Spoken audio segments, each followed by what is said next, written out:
I love what you just said, because you're exactly right. We are back at the author track and we're talking about finding that signature solution, not just a few little good steps to be doing.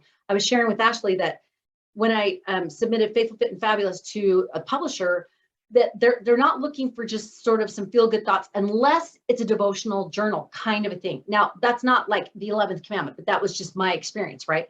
But Ashley brings up a great point. People are not necessarily going to hire you to speak a keynote of just a lot of happy thoughts. They're going to want something signature, something that is a solution, something that will get results that they can say, we can justify paying this person $5,000, $10,000, $15,000 because they've got something that not only works, but we want them to teach us how to make that happen in our lives. Does that make sense?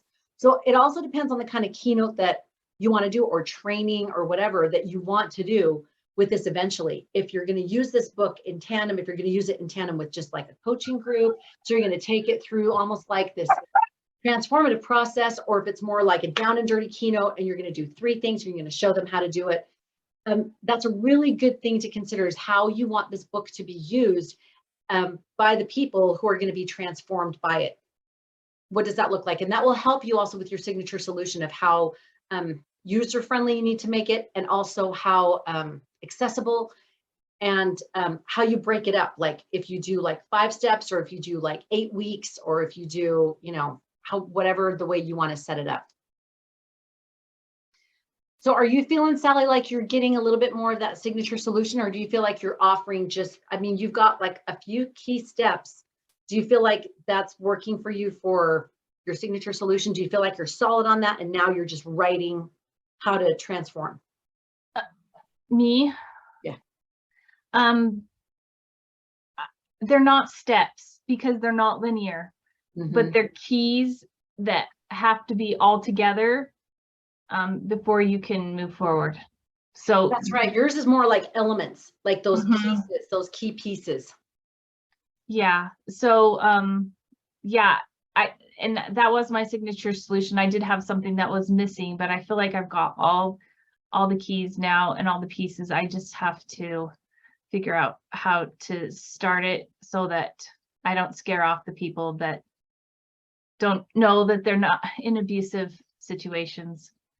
But I love the ideas that you have and that you're kind of playing with for that introduction, of helping them to look for it and say, what's wrong with this picture? Do you see anything wrong with this picture? And then giving them those pulse snapshots of many experiences in your life, and then being able to say, did you see it? Did you find it? If you didn't, this is probably where you are. If you did and you felt this way, this is probably where you are. And if you felt this way, right? Helping them to understand where they're at in that line of okay. figuring So out. say my story first, and then say like you need to watch and see. I would encourage just help prepare them to be able to look for what you're trying to get them to see. So at the beginning, when you say abuse has been my companion for years, right?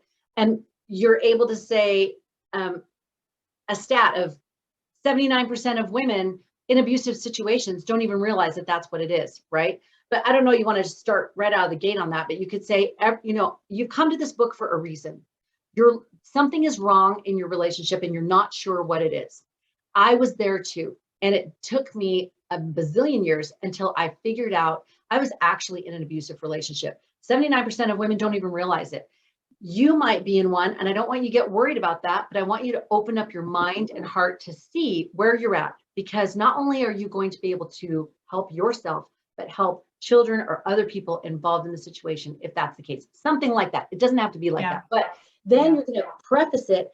And with that preface, then you're going to say, come with me and see if you can see what's wrong in the situation. People love that. The where's Waldo, the what's wrong with this picture, where's the words in the crossword puzzle. People love stuff like that. And it engages their mind as well. So they can start looking. And that's good, because you want them to be looking without telling them, because they don't want to be told. So if you can say, help me see if you can see what's wrong in these situations, and then pulse 1, 2, or 3 little experiences from your life. And then you can say, did you see what was wrong? And then you could go back. You could even go back to those experiences, or you could say, I'm going to show you what's wrong with those in the coming pages of these chapters. And that would tease them to be able to go and actually do it. But I think it would be good to say, if you didn't see anything wrong in this situation, then this is, according to the Psychology Today blah, this is probably where you're at, right? Like, you're not diagnosing, but you say, this is Yeah. something for you to consider. And if you saw it, but you're afraid to change it, this is maybe where you're at. And if you're reading this and you see it and you're like, heck yeah, and I want to change it, but I don't know how, then this is where you're at. And this book is for each one of you. And I invite you to go at it with that lens of where you are and open up to what can be. Okay. I don't know. How does that resonate? I mean, you'll do it your own way, better way, Yeah. But I think the key pieces is to address the people in their different levels of awareness, because yeah, like I was talking to Angela on the way home. She's like, I watched a show on abuse, and I'm like, that's not bad. And then years later, she's like, oh my gosh, it's because I'm living that and I'm desensitized to that. And you're living it, but you don't see it.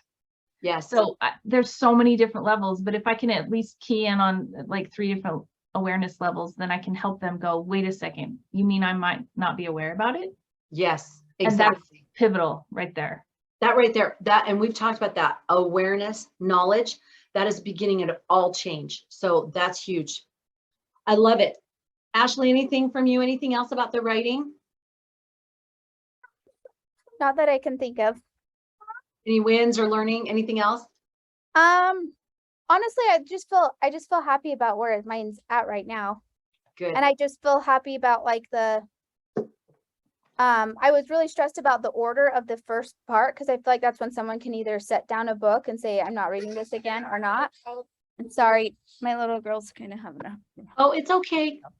Anyway, I feel like I finally come to a good place. It took me a second to get there. So I feel like that was a really big win.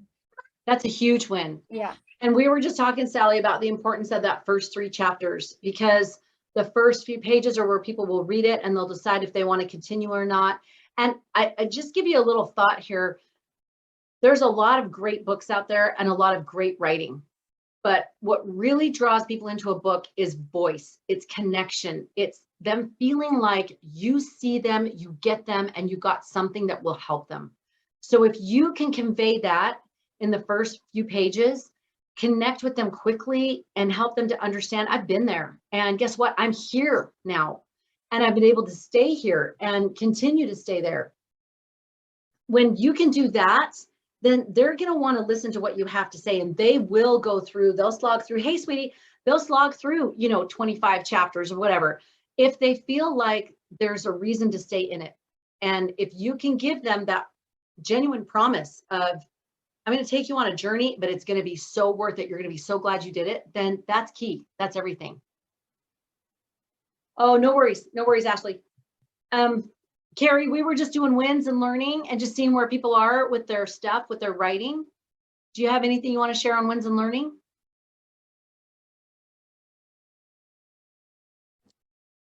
Well, win, I guess, would be social media. I put on this really stupid video of a jellyfish.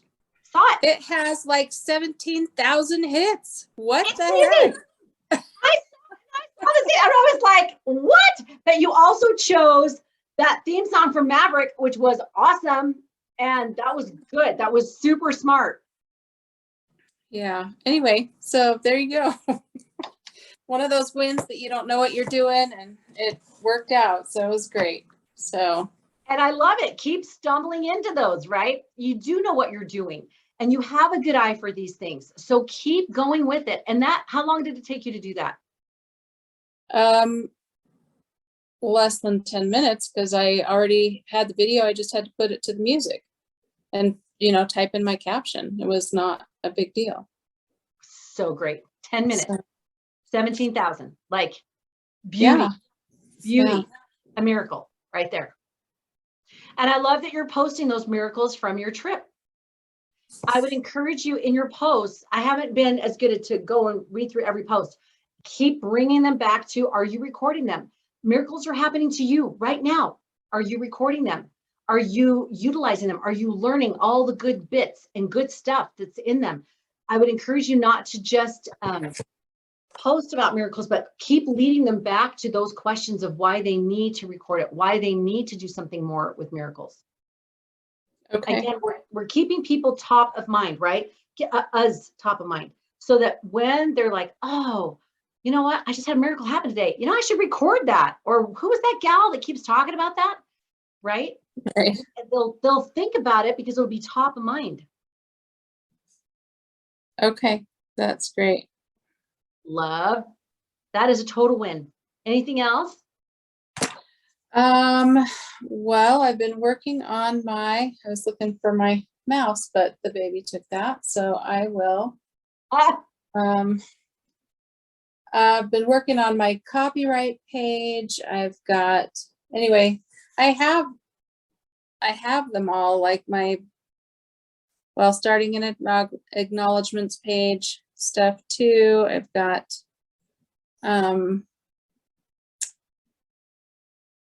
where did that go? That was the wrong one. Anyway, and then my back blurb, and I've got all of those things going too. So I love. Sally, did you have a chance to work on any back matter? Nice job, Carrie. We're going to have you read it. let me just see if I. Oh, I think you're on mute, love. At 6 something this morning, I'm like, screw it, I'm not sleeping, so I'll just get up and write. So it's kind of comical. Yeah. Spoken like all true writers. Forget it. I'm just going to write. Okay. Does anybody want to go first and hit us with it? If I can get to it, I can do it. I'm trying to get there. Shoot. Do you want just the back blurb? Yeah, let's start with the back blurb. Okay, so this is what I have. Do you see miracles every day? Do you seek for and expect them? Studies show that gratitude journaling minutes a day creates improved health, stronger relationships, and better self-esteem. Can you imagine what gratitude partnered with seeking miracles and expecting inspiration can do for you? Find out. Many have put this simple practice into motion and in a few short months have actively witnessed miracles in every facet of life. Shortly thereafter, sharing miracles with their family and friends to show them the simple steps of viewing their own miracles. Step into your incredible miracle finding journey right now. Learn how to put on a miracle finding lens, refine your ability to hear and receive revelation, increase your spiritual awareness of God's everyday presence, to elevate your life and the lives of those around you. Are you ready to see the miracles? Start your miracle seeking experience today. Mic drop. What the stinking heck? Carrie, that was beautiful. Okay, I got to tell you why. What did you see? What did you guys hear? That she did well.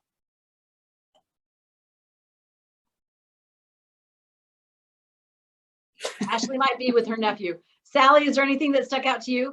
Well, she said, this is what I'm going to teach you. Are you ready? Let's go. Basically, she just spelled it all out. Her signature solution. And didn't make it hard to figure out what this book was about, right? I loved. Okay, I'm going down. There's like 10 of them.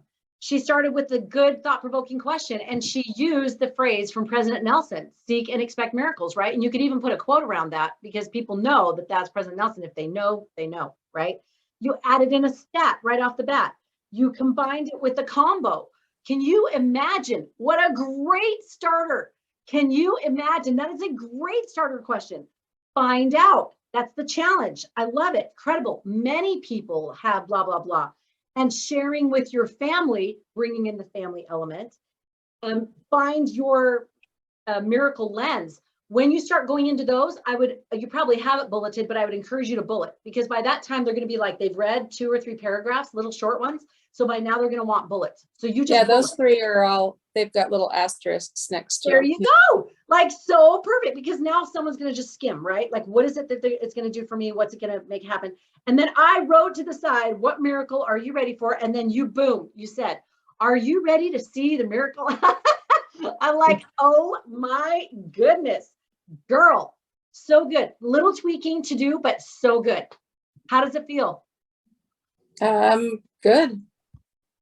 Yeah. Yay! Okay, all you need to do is add on 1 or 2 testimonials back there and then your bio, and then you've got your back matter right there. If you want to put your picture there or just have it on that same file that you have everything in, just have your headshot right there, then that's your back matter. I do have my bio. I just, I'm still working on gathering testimonials. So Love it. Now that's, I know we've touched on beta testing, but I would love to just pause for a half a second. Ashley, did you have anything else you wanted to share about her back matter? Sorry, I didn't hear it because I was chasing down children. Hey, my nephew's here and he ran across the street to his house. I'm like, oh my gosh. And they're only 4, so I had to go grab him and bring him back. oh wow. Sorry. No, you're totally fine. That's a hard But it stopper. sounded amazing and like you hit the high points from what Connie said. You did a great job. A great job.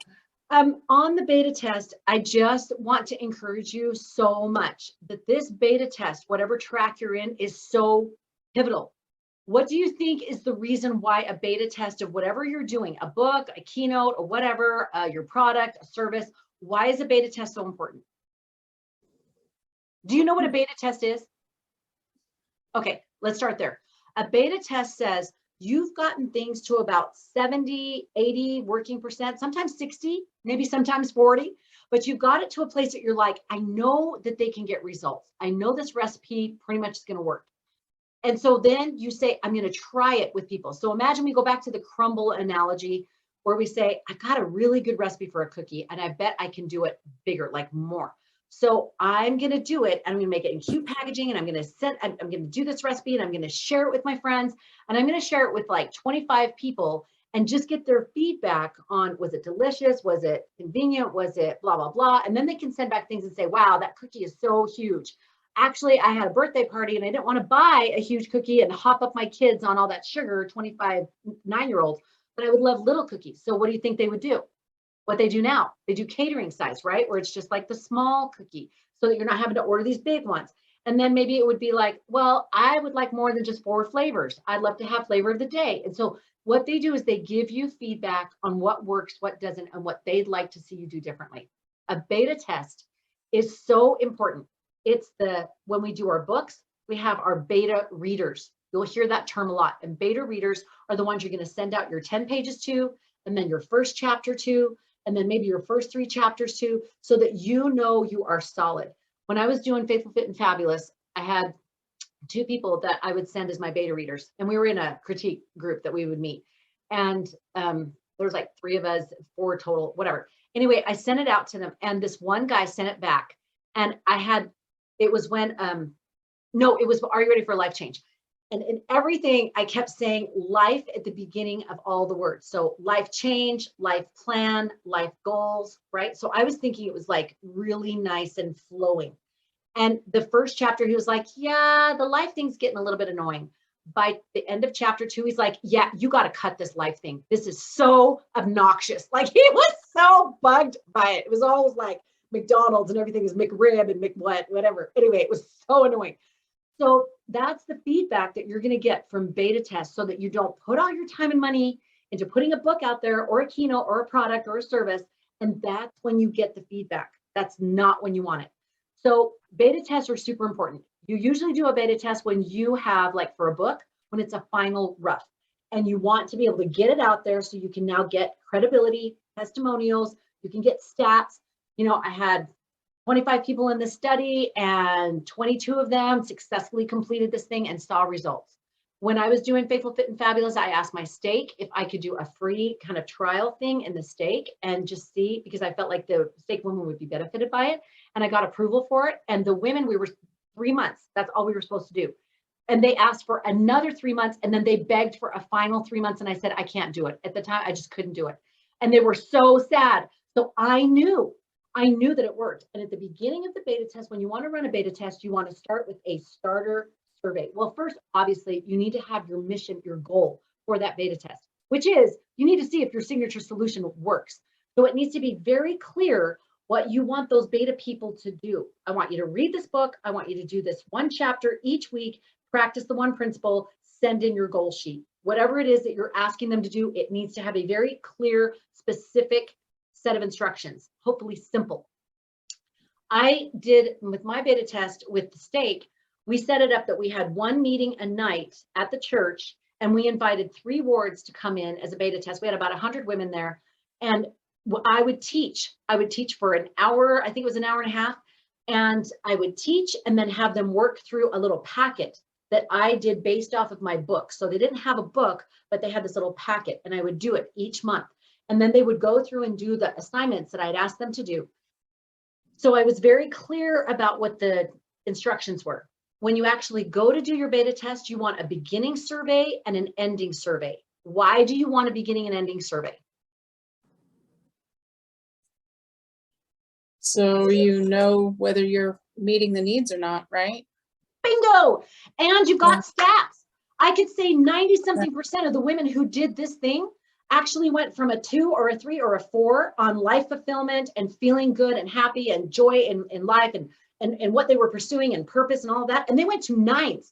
They went to 8, 9s, and 10s in 12 weeks. It was, you couldn't deny it. They felt like they got holy habits. They got their life plan. That's where I met Lamira. Lamira sat in that audience, and she had never thought of doing a life plan before in her life, a life vision. There's another life. I had a life vision, which was part of the life plan.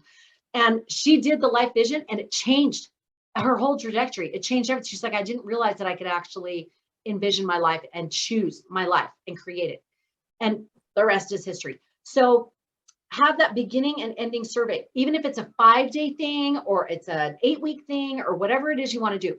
You do want to try to do a little snapshot and try that first, maybe do a 5-day challenge and just see. And I know that Carrie's getting that ready or has that ready with the miracle challenge. Have them do the things that you're needing to know work. So whatever pieces that you feel strongly about need to happen. Like the first 3 months, I did holy habits, create a life plan, and joy. Those were the 3 most important things. They needed to know their purpose, how to receive revelation to get that, and then how to have joy in the process of doing it. So if we hadn't done anything else, those 3, that was the beginning of the book, and they were the most important things. So even if you just spend 1 day on each one of those principles that you think is most important, then you could do something like that. But make sure that when you do a beta test, and also get enough people that if people drop out, your test is still good. So it depends on what it is you're doing. I don't know exactly what you would be doing, but I would say anywhere from 8 to 10 people, 8 to 15 is good, because if a couple people drop out, you still have 5 to 7 that you can kind of go from. But if you can do anywhere from 10 to 20, that's so awesome. So awesome, because people will drop out or they won't be consistent or things like that. Because even after the first meeting that we had like 100 women there, then consistently the people that came was probably about 60 to 70 people that came each time. That still was a good number. Now, for sure, if you can get more people, hallelujah. And if you can do it online, then you're more likely to get more people and have more success that way, because it was harder when you're like physically coming to a place, but something to consider. So beta test, be clear in your purpose, then make sure you have the clear instructions. You invited enough people so you have a good sample study for what it is that you're doing, so that you can draw the stats, the testimonials. On the surveys, we always had a place at the end for any comments, and we'd have questions. Most of them were bubble questions, but some of them were answer questions so that we could get testimonial things from it. So you want to make sure that you've got enough of a study that you have that information, the stats, the credibility, the change, the comments from people, all those kinds of things. So that's a really important thing to have. It also gives you marketing. So it gives you a reason to go on social media and say, hey guys, hopefully you're all sharing your writing journey. This is one of the biggest problems that I'm seeing, is that people are not sharing their journey as they're learning how to be a speaker and a writer and whatever. People want to know you got this journey going, and they want to see you progress. You don't want to just be like, ta-da, I'm done. So as you share that journey, you can say, you guys, I'm at this place and it's working so beautifully. And just like Ashley was just sharing, she's like, I'm feeling really good about where the chapters are at right now. You share that with them. You say, this is going so good. I'm so excited. I can't wait to share it with you. In fact, I'm going to give you a freebie, a free trial of this. I'm going to give you a 5-day challenge or a 14-day challenge or whatever you want to do. I'm going to give you this freebie and I want to see if there's any tweaks or anything else that I haven't seen. People love to give opinions and feedback. They love to be able to say, oh, you want to show me something? You want my opinion? You want me to tell you it's good or not? Sweet. So you let them know, I would love to have your feedback. And that's why I'm giving it to you free, that you're going to be consistent and you're going to give me the feedback that I'm looking for. And so that's where it's a win-win. And then if you want to throw in some swag at the end, that's always a good idea. I always had for the steak, we did a little basket. We had a name for it. I can't remember it. We had this little giveaway basket every time. And it was just, people would just bring stuff. I'm like, do you have like a jar of preserves or peaches or whatever? Do you have something you just want to bring that you're like, it's around the house, I'm not going to use it, let's put it in the little swag bag. And so they would just bring stuff and we put it in the basket and then we just kind of raffle it off essentially at the end. And it was so fun. The women just loved it. And it was just stuff that we had just brought. We didn't buy any, spend money on it. So anyway, something to consider. I'm not sure how I can survey readers on my book topic. That's probably going to be your building your social media, but to do a beta test for your topic especially, I would definitely reach out to people personally. I would say, hey, I'm not sure where you're at. This may not even pertain to you, but I'm just throwing it out there to people, lay people and others alike, and just getting your feedback. Especially for people that you think probably are in those kind of situations, but don't think that they are, it might be good to just say, hey, I'm writing this book and I would just love your feedback on it. When you do a beta test, the people that you invite in would ideally be people who would be the best audience avatar for your stuff. So if you're thinking about who could be most transformed by your book, I was looking at Education Week, Ward Women. These are like some of my best people because they're striving, they're doing their best, they're loving the Lord, they're already all in for him, and yet they something's missing and they don't know what it is. So they were a great audience. So think about that. Where would you find those people? And you can also, like for you, Sally, you could talk to people who are counselors, therapists, you could talk to Wendy Christensen, you could talk to different people and say, I want to have a group, a beta test to do this. Do you have anyone you could recommend that I could reach out to, or that would be, like legally okay for you to do that? But do you have any organizations that you would recommend for me to connect with that I could give these people a free book thing and see if they like it? And the person who runs that organization, you could send them the first 3 chapters and say, you're welcome to look over this and make sure that it aligns with your values, but I would love to do this 5-day challenge. And you can send in the 5-day challenge and say, I'd love to know if this is a thumbs up for you.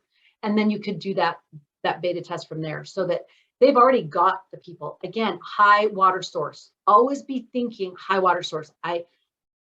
Close personal people is definitely that first concentric circle, but be thinking high water source that actually has access to the people that I want.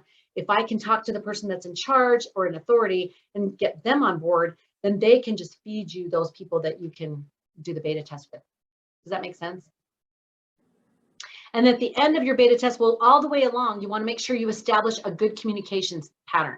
So if you're doing a 5-day challenge as a beta test, then make sure you're on every day responding to those comments, or you're on 5-minute video and you're sharing the tip for the day. Whatever it is, you are connecting with them every day of that like 5-day challenge, especially if it's short. If like for me in my situation, I would just invite them to send their weekly goal sheet once a week. So I would have these women that would send in goal sheets and I would be reading those and being able to get lots of feedback from that and being able to know how that's working for them. But I didn't connect with them every day, but it was a 3-month trial. So I'm not going to, I'm going to do it once a week. So do what makes sense, but definitely stay connected with them.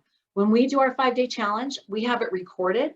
And then on the 5th day, on the Friday, then I come on and do a Facebook Live and I show them, hey, we ask them, we say, you guys, look at what you did all week. You started out here, you didn't even know your purpose, and then you went through each of these days, and I'll just review really quickly what you did each day. And then say, wow, look where you are now. Tell me what your high points were. What was your learning? What was it that you got from that was so helpful?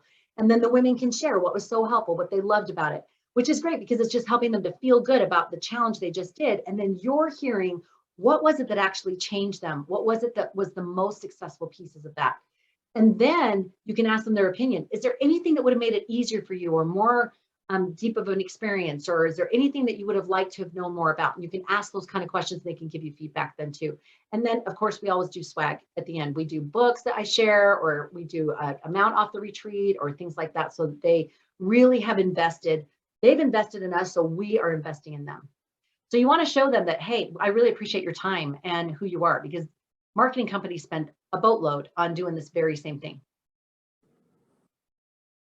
Then you take all that information from that beta test and you go back to your book, your keynote, your service, your product, and you say, okay, what do I need to do now to make this better and tighten up tight like a dish, tighten up the ship.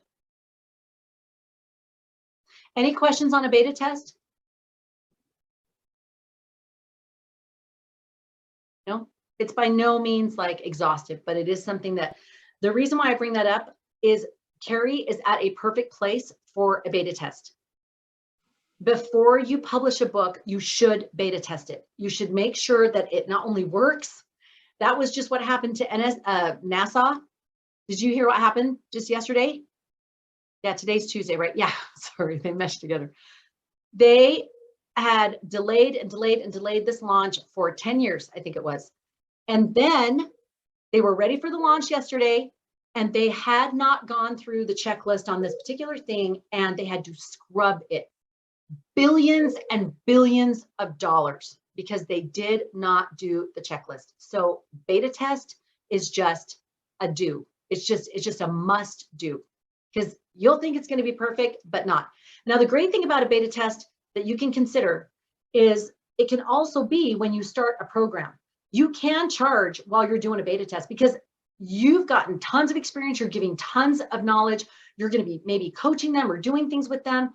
If you're doing all those kinds of things, I would absolutely charge for the beta test because you're giving them content you know works, but you're just wanting to tweak it and make sure it works right. And so it's a win-win. You want to make sure that they do it. And that's what I did with VR Pro. VR Pro was, I'm trying to remember, I think we did it, was it $500 to start? And then once I got that, I had the outlines and everything. I knew principles that worked, but I hadn't tried it in a bigger group. So I tried it with a bigger group on the writing, the speaking, and everything. And there was 1 month for each one. There's a writing and then speaking and then media. And I saw what worked and what didn't. And we worked on it together. I said, look, I'm noticing this. And I was teaching them and saying, okay, try this and blah, blah, blah. But most of it, I mean, it was like 80% already like, yes, it's working. It's good. And then after I did the VR Pro at the 500 at the entry level, then I was able to put it up to 1,500 for the 3 months, which was still a crazy awesome price because they were getting so much, but I was still working out how to do this so that I could get the results and then be able to stay and sustain it. So one thing led to another, and then we were able to offer more and be able to make sure we had it worked out, all the kinks, and be able to get the checklist, the flow, the things that we knew would actually work, and then get rid of the things that were taking too long. And then we could speed up the process. So that's why you guys can do stuff in 3 months that it was going to take people 2 years to be able to do. So that's what you're doing all the way along. But it's a win-win. You're putting in all your stuff and they're investing you back. So something to consider with that beta test. There's lots of different kinds to do, but definitely make sure it works. Then you will have no hesitation when you're talking to people and you will say, this works. I know this works. And it may be that people won't use it the right way or they won't use it the way it's intended. That's the gospel too. The people don't use the gospel the way it's intended. They go, well, it doesn't work. I don't get it. I'm out, right? But you will know. I know if you follow these things and this pace and this schedule, or if you do these 3 things, I know that you will be able to get results. So just follow the plan. So any thoughts on that? How close do you guys think that you are for a beta test?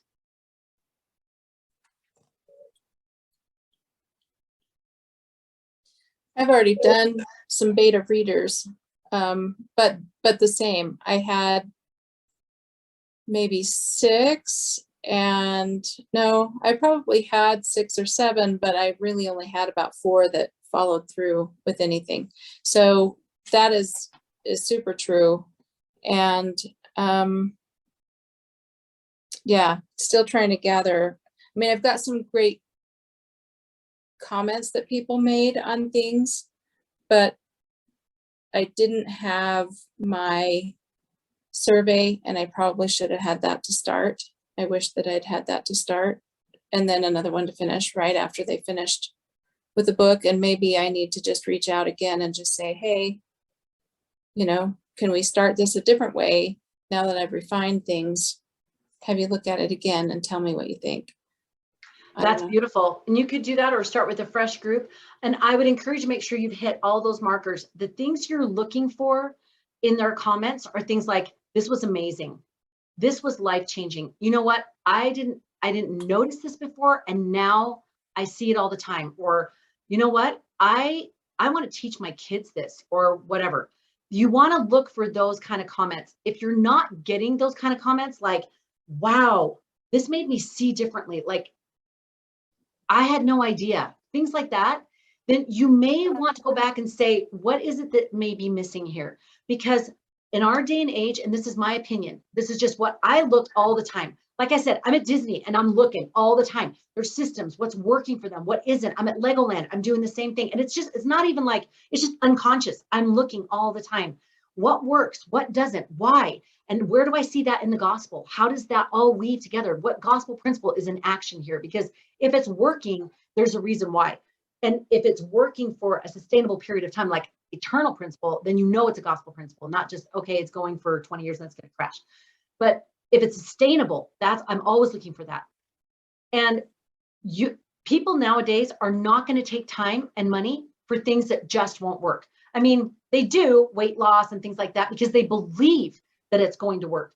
But if they don't believe it from the very beginning, that this is going to be worth their time and energy to change their life or affect their life in some positive way, they're going to skip over your book or your keynote or whatever and go to something else, because people don't have time.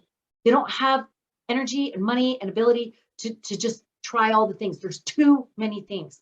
So get your niche and niche down solid and get those core principles and practices that actually work, that will generate something. Does that make sense? And it's there. If it worked for you, then there's something there. All you need to do is find what it is to replicate it. And I'm telling you, Carrie, I keep thinking, I want to give my girls miracle journals. So get it ready for Christmas, dang it, because I don't want to think of something else for Christmas. So there you are. Because we just talked about miracles the other day and just saying, isn't it amazing, these tender mercy miracles that you don't think about until the end of the day, and you have a moment to sort of go through it and go, that was incredible. Or even when they recognize a miracle, and that's where it came up, is that they recognized a miracle and I said, write that down. Oh, no worries, Carrie, go ahead. Write that down because you're gonna forget. And that's what happens. It kind of goes. So whatever you need to do, make sure that you have these life-shifting things that you know, and it may not seem uber life-shifting in the moment, but if it gave you a result, that's a life change. So go back and reverse engineer and say, why did that shift me? And why did it shift me so deeply? That's a really, really good place to start. All right, Sally, let's hear from you.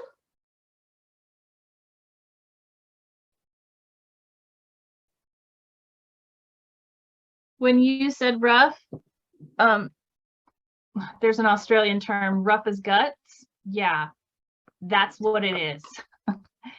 So I almost don't want to read you what I have, but I made up, I want quotes, or it's called endorsements or endorsements.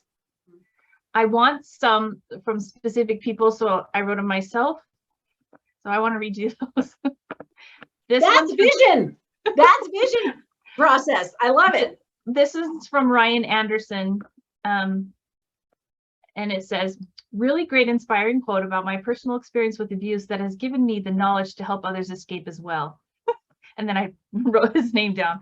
And then another impactful quote about how my down-to-earth style helps other women understand abuse and provides a clear path to healthy relationships they deserve, by Patricia Evans, the verbally abusive relationship.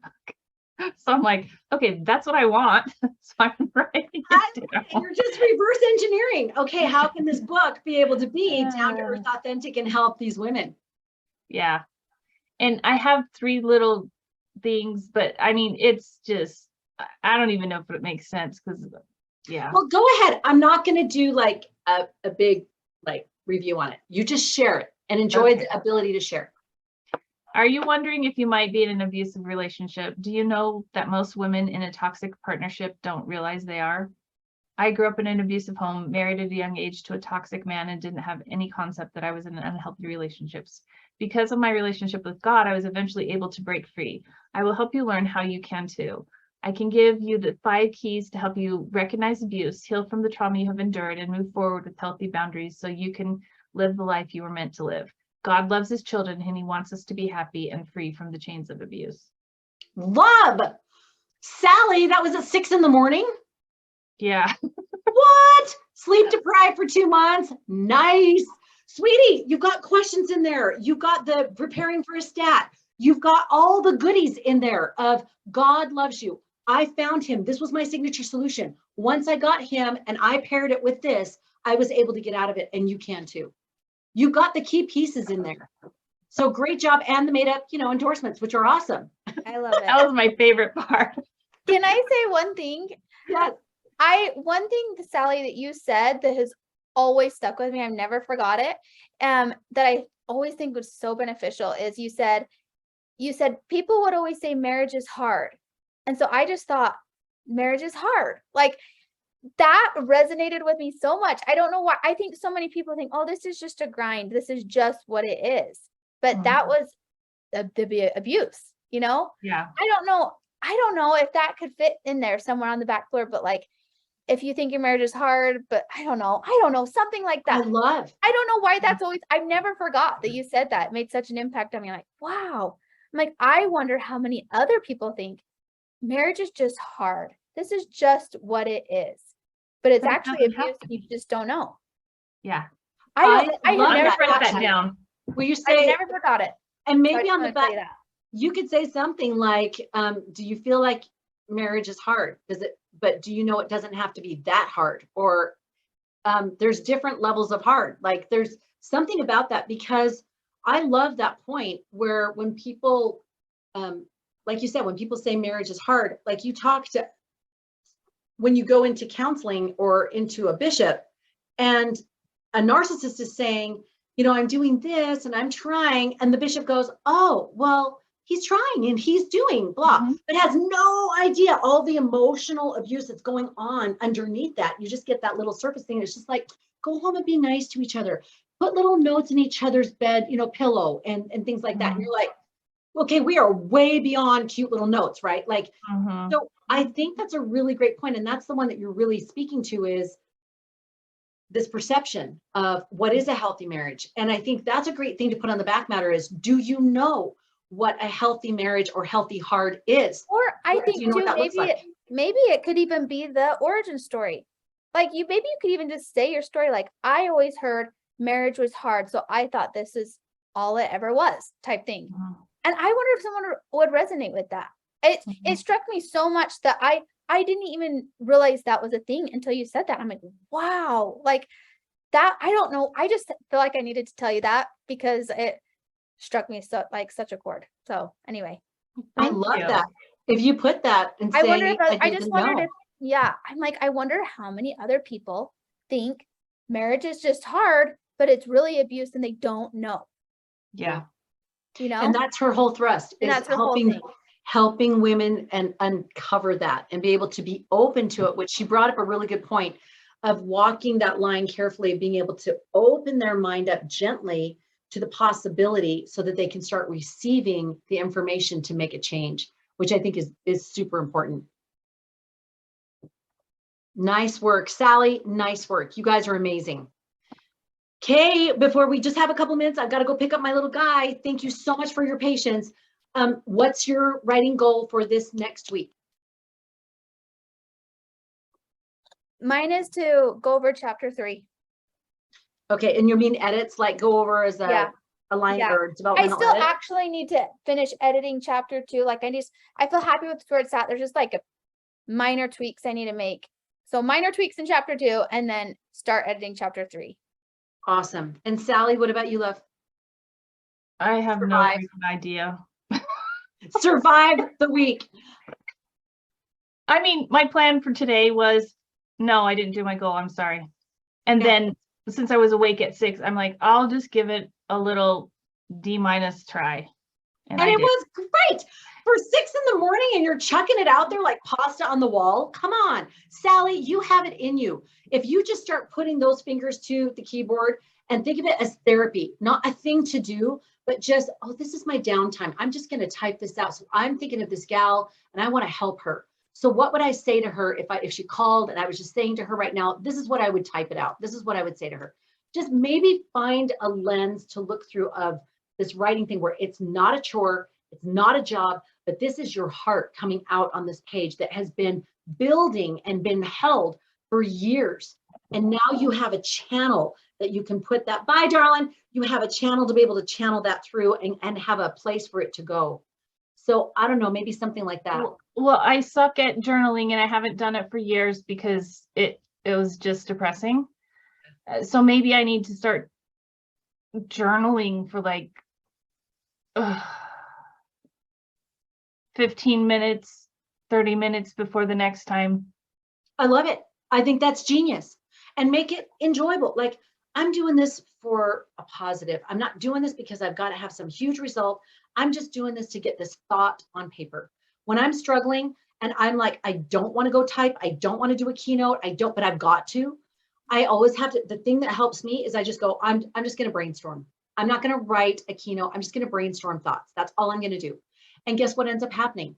9 times out of 10, I end up outlining an entire keynote, but I had to take that pressure off myself and release it to be able to say, I'm just going to brainstorm some thoughts and then I'll have them. So when I go back to actually writing it and think coherently, I can have that. And I end up being able to get it out. All right, darling, you guys are so great. Thanks for your patience of starting a little bit late. I know we're a little bit over on that, but thank you so much. I love you. It was so fun to see you at the lunch today. So Yeah, fun. you I'm too. going to turn off the thing just so I'm not like saying that to everybody who is watching this later. Okay, stop recording. I'm stopping it.